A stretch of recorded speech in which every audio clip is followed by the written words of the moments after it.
नमस्कार। सागरनामा साहित्य मंच में आप सभी का स्वागत है।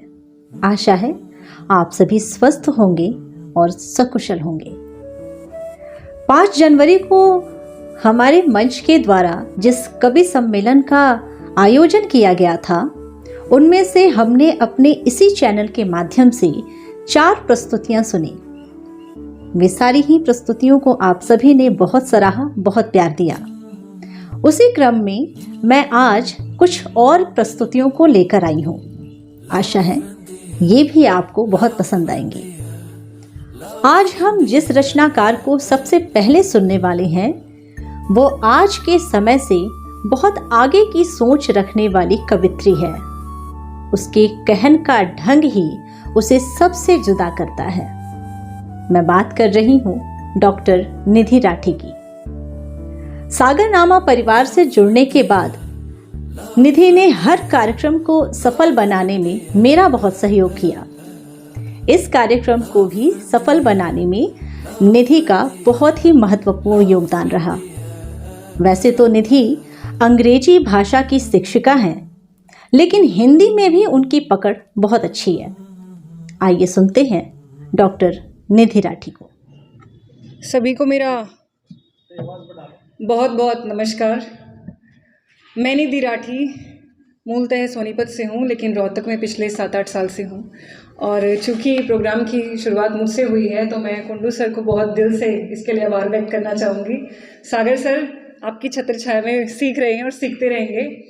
अब देखिए, आज कुछ सामाजिक नहीं कहूँगी, आज थोड़ा सोशल से हटके कुछ, क्योंकि गज़लकार बैठे हैं, शायर बैठे हैं, तो कुछ ख्याल मैं आपके सामने, एक अपना पसंदीदा ख्याल आपके सामने रखना चाहूँगी। तो इजाज़त है जी। वाहवाही में कमी मत रखिएगा, मैंने टीचर्स को स्पेशली अपनों को ट्रेन किया है जी जी। उसकी भी बात हुई थी, 100 रुपये की भी बात हुई थी, वो 500 मांग रहे थे जी। शुरू करती हूँ कि मेरे पास जख्मों की एक किताब है।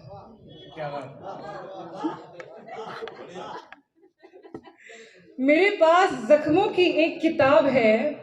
दर्द कितना, दर्द कितना, दर्द बेहिसाब है। दर्द कितना, दर्द बेहिसाब है। किसको ये मसले सुनाऊं, किसको ये मसले सुनाऊं, टूटे सारे ख्वाब हैं, टूटे सारे ख्वाब हैं। बहुत बहुत शुक्रिया। कि आगे लिखा, ये ओढ़ा उसने कैसा नकाब है, ये ओढ़ा उसने कैसा नकाब है, तरीके उसके सारे ही खराब हैं, तरीके उसके सारे ही खराब हैं। कितनी बार दिल समझाऊं, कितनी बार दिल समझाऊं, पहली मोहब्बत कलम दूजी शराब है। क्या बात है, क्या बात है। बहुत बहुत शुक्रिया सर। कि पहली मोहब्बत कलम दूजी शराब है, किसको ये मसले सुनाऊं, टूटे सारे ख्वाब हैं। आगे क्या लिखा कि सूखे जो किताबों में गुलाब हैं, सूखे जो किताबों में गुलाब हैं, इंतजार में हर पन्ना बेताब है। इंतजार में हर पन्ना बेताब है। क्यों ही घाव दिखाऊं, क्यों ही घाव दिखाऊं, उमड़ा जज्बातों का सैलाब है, उमड़ा जज्बातों का सैलाब है। किसको ये मसले सुनाऊं, टूटे अब सारे ख्वाब है। आखिरी में क्या लिखा कि देखिए, आखिरी छंद है मेरे ख्याल का कि बदगुमानी का मिला मुझे खिताब है, बदगुमानी का मिला मुझे खिताब है, मानो चेहरे पर फेंका तेजाब है, मानो चेहरे पर फेंका तेजाब है।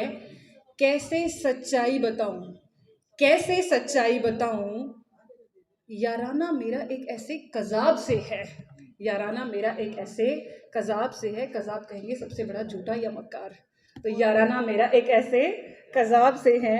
किसको ये मसले सुनाऊं, टूटे अब सारे ख्वाब हैं, टूटे अब सारे ख्वाब हैं। बहुत बहुत शुक्रिया। निधि राठी की प्रस्तुति के बाद हमने सुना सागरनामा साहित्य मंच के कोषाध्यक्ष सोनू सिंह पुनिया को, जो सागरनामा के शुरुआती दौर से ही साथ में है।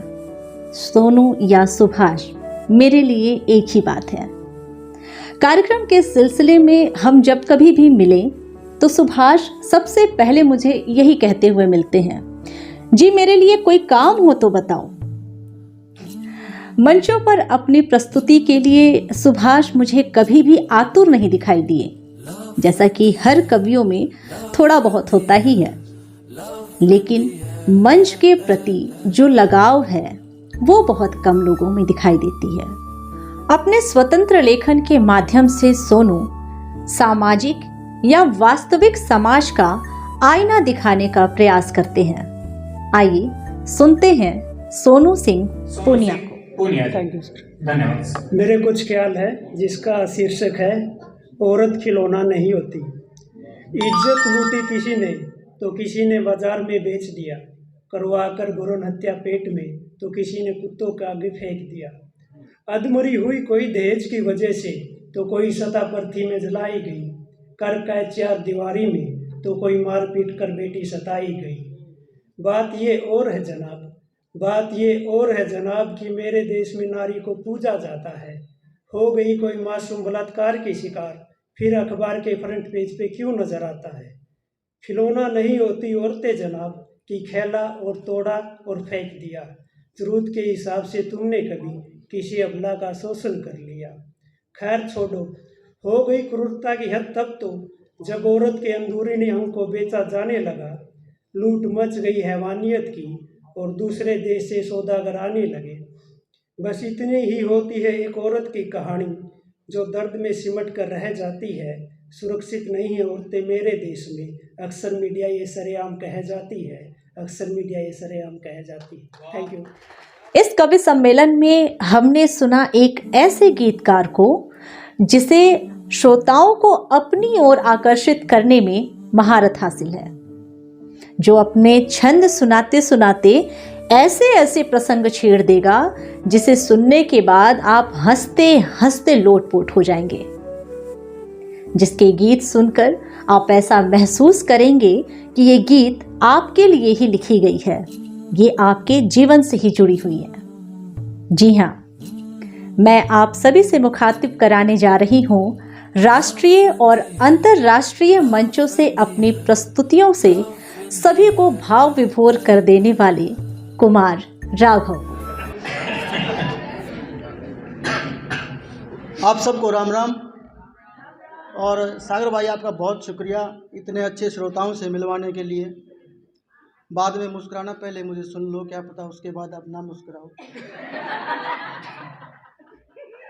बहुत लंबी टीम बनाई है। अच्छा, काद्यान साहब का संचालन बहुत बढ़िया है, एक बार तालियां बजाओ आप इनके संचालन के लिए। धन्यवाद। उससे भी बढ़िया आप सुन बहुत बढ़िया रहे हो, एक बार अपने लिए भी तालियां बजा लो आप सब। अच्छा भाई साहब, मुझे डर लगा था मेरा नंबर आओगा कि नहीं आओगा। क्यों, एक भाई आया वो कुरुक्षेत्र वाला, वो डरता डरता 6 गजल सुना गया। फिर एक वो सुबह सिंह सुजान जी आ गए, उस पर डटा ही नहीं गया, वो तो चलता चलता भी 2 शेर सुना गया।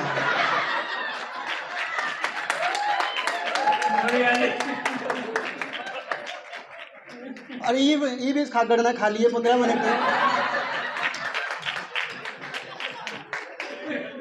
वो माता कुंती जब पांडवों को भोजन देती थी ना, तो भाई वो औसरे बारी खवाया करती। पहले युधिष्ठिर का नंबर आता, फिर अर्जुन का नंबर आता, फिर नंबर आता भीम का। नकुल और सहदेव भूखे सो जाया करते हैं, क्यों सारे चूर्ण तो वो खा जाता। तो भाई एक अनुरोध है, लंबी टीम बनाओ तो और कुछ मत करो, मेरा नंबर पहले दे दिया करो। अच्छा, रोहतक से मेरा पुराना नाता है, क्योंकि अपना जीवन खराब आ रहे हो रहा है। मैं वैस कॉलेज में पढ़ा करता, 9 बजे का कॉलेज होया करता। बहादुरगढ़ से ट्रेन आती थी 9:10 पे, तो हम पहली घंटी सुना ही नहीं करते जब लागती। 9:30 पे कॉलेज से बाहर हो लिया करते, फिल्म देखा करते कि उस टाइम पे यहाँ अशोक कार वो लिबर्टी थिएटर होया करते। तो दूसरी घंटी में नहीं सुना करते हम, तो घंटी में ही ब्याह भी नहीं सुनूंगा।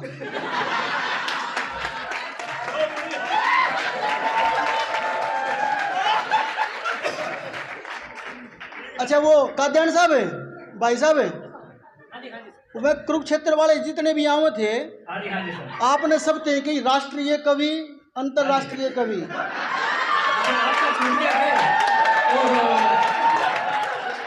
आपकी बातें बाद में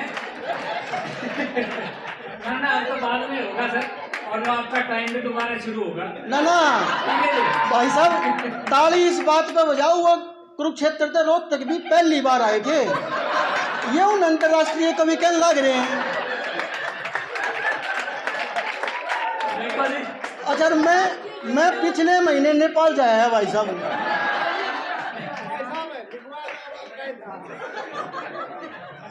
मैं पिछले महीने भाई साहब नेपाल भी जाया। अच्छा नेपाल गए ना कति सच्ची भाई साहब। नेपाल गया तो गोरखपुर में होकर जाना पड़ा है, वो यूपी पटना बिहार वाला वो सीन है। तो जाते हुए एक रात हमने गोरखपुर रुकना था। वे तो भाई साहब आने ना देते मैंने, नहीं बोले तू मत जा, तू तो महाराज है।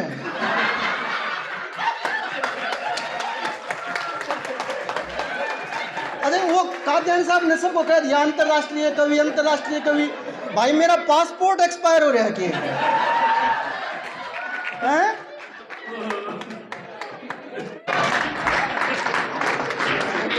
वो एक बार वो काद्यान भाई साहब बरगा है ना, उड़े चला गया चिड़ियाघर में, और मेरे पर का चिंपैंजी था, उसके पिंजे। मेरे ख्याल में गलती हो गई, राष्ट्रीय अंतर्राष्ट्रीय नहीं बताया। उस चिंपैंजी के बांधने का हंडा, तो भाई चिंपैंजी ने उसका न्यू कर दी। काद्यान साहब भाई वो मतलब मास्टर आदमी ऊपर दे, आज तो आप मास्टर का ठहरे हैं, मास्टर आदमी ऊपर से सड़क होगी भाई, ये मतलब इसने मेरी का न्यू क्यों करी। सोचा यार गड़बड़ होगी, कदे यूं करता हो, चल एक बार और देख ले। दोबारा फिर गया उसके पिंजरे के आगे, भाई उसने फिर न्यू कर दी। वो केयर टेकर दौड़े गया, बोला भाई साहब यो जो आपका जो बंदर है ना, यो कालू सा, जो मैं इसके पिंजरे के बाहर के लेकर और ये न्यू कर दे है। बोला भाई साहब जो इसने सब बेवकूफ़ आदमी लाके है ना, ये उसका न्यू करा करे। भाई साहब गौरखुंद देखोगी, बाजार गया, उसने एक बात सुन रखी कि भाई बंदर जो है ना वो नकल करे है।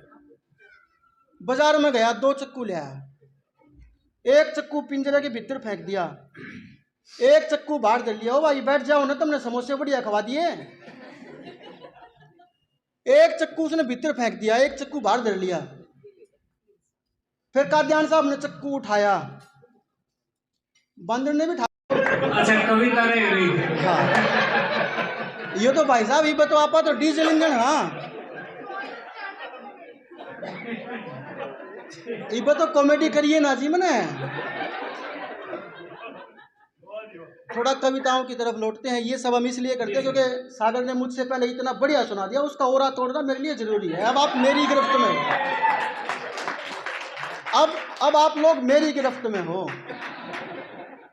हमारे बीच में क्या क्या नहीं था भाई साहब, ये आपके लिए।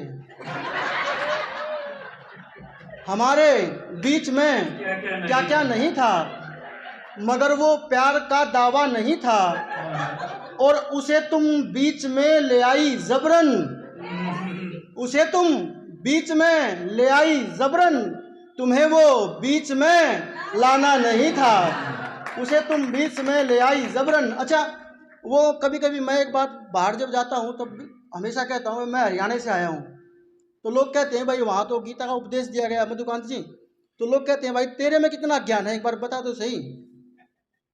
तब मैंने देख दो छंद का है, वो छंद आपको सुनाता हूँ, उसके बाद एक मुख्य रचना आपको सुनाऊंगा।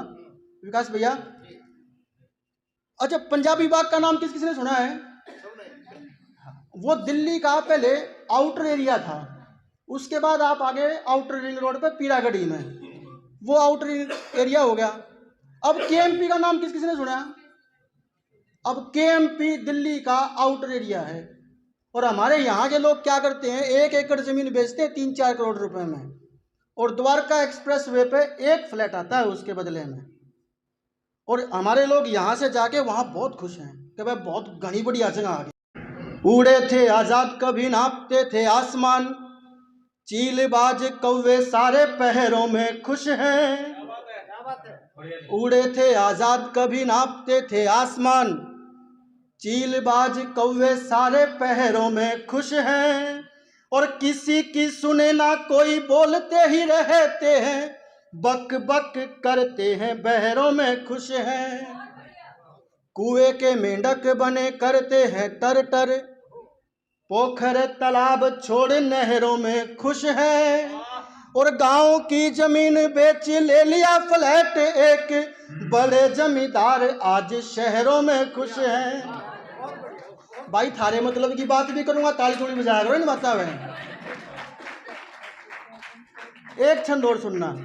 हमने क्या किया, अपने बच्चों को पढ़ाया, कनाडा भेज दिया, उसके बाद वो आए ही नहीं। कोयल की कूक छोड़ क्या, कोयल की कूक छोड़ काग को लगाया गले, करता है काँव काँव काँव में रहेगा कौन।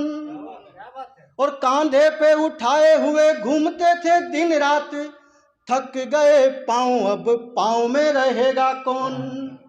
दादा का लगाया पेड़ पोते के ना काम आया, बोलो फिर पीपल की छाँव में रहेगा कौन।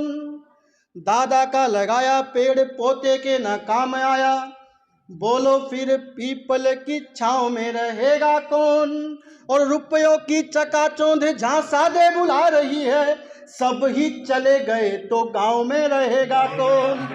शहरों की चकाचौंध झांसा दे बुला रही है। देखो मैंने आपसे तालियां बहुत बजवा ली, हालांकि आप तालियां बजाने वाले हो नहीं, और नहीं बजवाऊंगा, क्योंकि अच्छी कविता जब हम सुनते हैं तो तालियां शांत हो जाती है। मैं आपको उस दौर तक ले जाना चाहता हूँ। मुझ में अब भी ईमान बाकी है, मुझ में अब भी ईमान बाकी है, उसका थोड़ा सामान बाकी है। और जितने हिस्से को छू लिया उसने, खजान साहब, जितने हिस्से को छू लिया उसने, उतने हिस्से में जान बाकी है। जितने हिस्से को छू लिया उसने। एक दो चीजें तरन्नुम से सुन ले, उसके बाद एक गीत सुनाऊंगा और फिर मैं अपनी जगह लूंगा। नभ थे लेकिन, इसका थोड़ा और ही कुबड़ा दे भाई, बढ़ता हो तो, ना तो मन न गला घना पाड़ना पड़ेगा। नभ थे लेकिन, नभ थे लेकिन ज़मीं के रहे, हम जहाँ थे वहीं के रहे। वो किसी और की हो गई,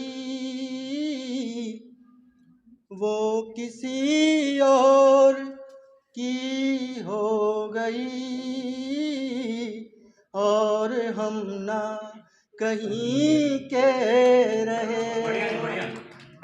एक आदमी ताली बजाना भूल लेगा लास्ट तक, जब तक मैं जाऊंगा। मोहब्बतों के हंसी सफर में, अब सुनना, अब तुम सबके काम की बात है। काजन साहब आपका भी काम आज का है, ये आप आउट ऑफ सिलेबस हो ही नहीं है। हाँ, आप इंसान की प्रवृत्ति है, एक काम ने कई बार करे, कई बार करे। अच्छा, और एक बात और, अगली बात बता लिया बजाना, हम जिस काम को जितनी बार करते हैं उसमें उतनी ही बार रिफाइन होते हैं। हाँ, मोहब्बतों के हंसी सफर में, उसे मोहब्बत नाराज आई। मैडम आप भी सुन लो, कभी ना कभी तो हुआ होगा। थे पथ में कांटे, थी राह सूनी, कभी सुकून की न सांस आई। बंद सुनना भाई। के जागरण सी थी बीती रातें, उधेड़ बुन में गुजर गए दिन। मोहब्बत आज के बच्चों के जैसी नहीं थी। कुंडू साहब की और काद्यान साहब की और हमारी और आपके टाइम की थी। के जागरण सी थी बीती रातें। भाई सुनो रहे तम नबी करनी है। उधेड़ बुन में गुजर गए दिन, अंधेर चांदन थे एक जैसे, किसे पता कब उतर गए दिन, के जिसमें मिलना हुआ हमारा, के जिसमें मिलना हुआ हमारा, वो रात अब तक न खास आई, थे पत्थे में कांटे। अच्छा, नए लोगों को कम समझ आएगा, जो भूतपूर्व आशिक हो चुके हैं उनके तो बिल्कुल यहाँ से गुजरेगी बात। जमाने का डर था ज्यादा, मैं उसके डर से ही डर रहा था, वो धीरे धीरे सिमट रही थी, मैं धीरे धीरे बिखर रहा था, वो मुझे को छू ले पिघल न जाऊं, वो मुझे को छू ले पिघल न जाऊं, इसीलिए वो न पास आई, थे पत्थे में कांटे। कुंडू मैडम सुनना, मिश्रा मैडम आपको ही पसंद आएगा।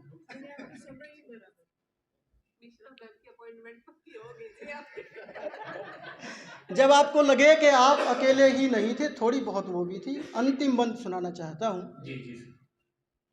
हवा के झोंके बता रहे हैं कि उसकी आंखों में भी नमी थी,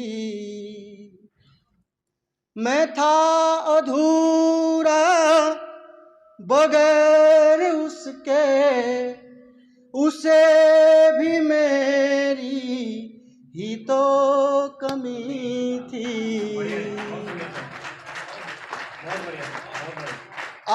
अब दो फूल मिलते हुए देखना। आजकल तो फिल्मों में पता नहीं क्या क्या दिखाते हैं। जब हमारे समय की फिल्में थी कुंडू साहब, तो लास्ट में तो फूल मिलते हुए दिखाते थे। मैं मिला रहा हूं, देखना। हवा के झोंके बता रहे हैं कि उसकी आंखों में भी नमी थी, मैं था अधूरा बगैर उसके, उसे भी मेरी ही तो कमी थी। थे दोनों प्यासे मगर कभी भी, थे दोनों प्यासे मगर कभी भी ना आचमन तक वो प्यास आई, के पत्ते में कांटे थी राह सुनी, कभी सुकून की न सांस आई।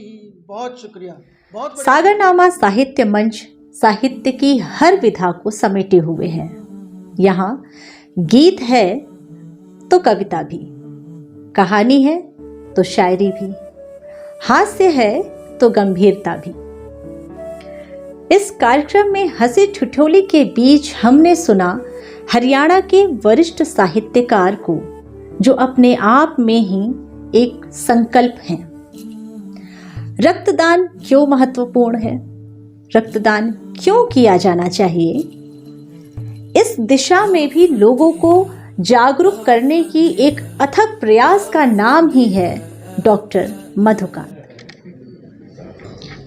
एक रक्तेश्वर होता है, ईश्वर, और रक्त का ईश्वर, खून का। रक्तेश्वर कविता है, एक रोगी है अल्प रक्त का, एक रोगी है अल्प रक्त का, मतलब खून की कमी है उसकी दवा है रक्त प्याला, उसकी दवा है रक्त प्याला, खून ही चाहिए उसको। तो रोगी प्यार से पीना इसको, रोगी प्यार से पीना इसको, हर बार मिलेगा रक्त प्याला। रक्तशाला में बैठ के अजनबी, रक्तशाला ब्लड बैंक, रक्तशाला में बैठ अजनबी, कोई नहीं जानता, सब अजनबी, रक्त लेने वाला भी अजनबी, देने वाला भी अजनबी, किसी को पता नहीं किसका रक्त किसके पास जाए। रक्तशाला में बैठ अजनबी, महादान कर रक्त चढ़ाता, एक बार नहीं बार बार नहीं, सहस्त्र बार भरता रक्तशाला, सहस्त्र बार भरता रक्तशाला। मित्रों, ये रुबाई है, और क्योंकि रक्तदान में मैंने पुस्तक लिखी थी एक, जय रक्तशाला, ये उसका एक अंश है। मित्रों, एक बार मेरे साथ एक नारा लगा लेंगे, क्योंकि मेरे मन। इसी क्रम में हमने सुना लघु कथाकार और हास्य के हस्ताक्षर के रूप में डॉक्टर चंद्रदत्त शर्मा को, जो अपने आप में ही अनूठे और निराले रचनाकार हैं। आइए सुनते हैं डॉक्टर चंद्रदत्त शर्मा को। हवाई तो खूब कर रहे हैं अभी, हंसना भी जरूरी है ना। तो क्योंकि पत्नी जी से परमिशन लेकर आए हैं, तो दो पंक्ति उनको समर्पित हैं कि धन्य मेरी पत्नी, धन्य मेरी पत्नी, मेरा बचपन लौटा दिया, जब से तू आई है घुटनों के बल चला दिया।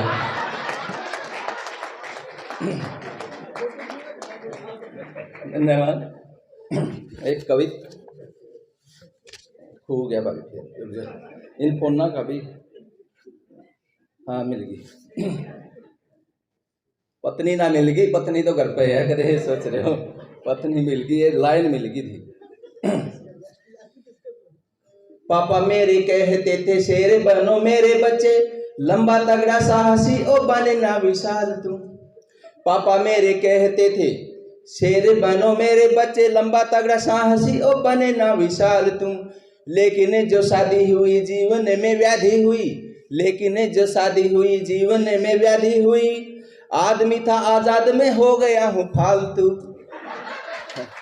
हो गया मैं फालतू। और देखिए, पति से पतित हुआ, पति से पतित हुआ, लज्जा से लज्जित हुआ, पति से पतित हुआ, लज्जा से लज्जित हुआ, सोने का था सिक्का आज हुआ चिल्लर फालतू। आगे देखिए कि भोला एक पंछी था, सताया जो मन की था, भोला एक पंछी था, सताया जो मन की था, और डियर ने टीयर दिए भोले बला को टाल तू, डियर ने टीयर दिए भोले बला को टाल तू। और एक 9 वर्ष पर जो है, काफ़ी पहले लिखी थी ये पुस्तक थी, 2006 में प्रकाशित हुई थी। नया साल आया है माँ, आज तो नया साल आया है माँ, आज तो नया साल आया है, पापा का दोस्त देखो खिलौने लाया है, पापा का दोस्त देखो खिलौने लाया है, जिसको तरसती थी हमारी निगाहें, फूली नहीं समाती अब मन की क्यारी, जिसको तरसती थी निगाहें हमारी, फूली नहीं समाती अब मन की क्यारी। पापा का दोस्त नहीं नया साल आया है, पापा का दोस्त नहीं नया साल आया है। बरसात में भीग गई थी राजकुमार की किताब, बरसात में भीग गई थी राजकुमार की किताब, रह गया था पढ़ने का अधूरा ख्वाब, रह गया था पढ़ने का अधूरा ख्वाब। और देखो डाकी आज वजीफा लाया है, सचमुच आज तो नया साल आया है, सचमुच आज तो नया साल आया है। और देखिए कि 3 साल से घर पर बैठी सुमन, दहेज के कारण ससुराल में अनबन मिटाकर उसकी पीठ पर छपी उंगलियां, मिटाकर उसकी पीठ पर छपी उंगलियां, भुलाकर उसकी जली उंगलियां, ससुराल से एक पत्थर पाया है, उसकी सास ने बेटी कहकर बुलाया है, सचमुच आज तो नया साल आया। और अंतिम बंद देखिए कि वर्षों की पतझड़ के इंतजार के बाद, वर्षों की पतझड़ के इंतजार के बाद आज बसंत से मिले दो प्रेमी, पठारी जीवन में खिले दो प्रेमी, फिर से प्रेम का बाढ़ पाया है, दिल आंखें गला भर आया है, सब खालीपन मिटाया है, सचमुच आज तो नया साल आया है, सचमुच आज तो नया साल आया। धन्यवाद। आशा है आपको हमारा ये अंक जरूर पसंद आया होगा। बहुत जल्द मैं आपसे फिर मिलने आऊंगी अपने कुछ और साथी रचनाकारों के साथ। तब तक आप देखते रहिए सागरनामा, एक नई पहल। नमस्कार।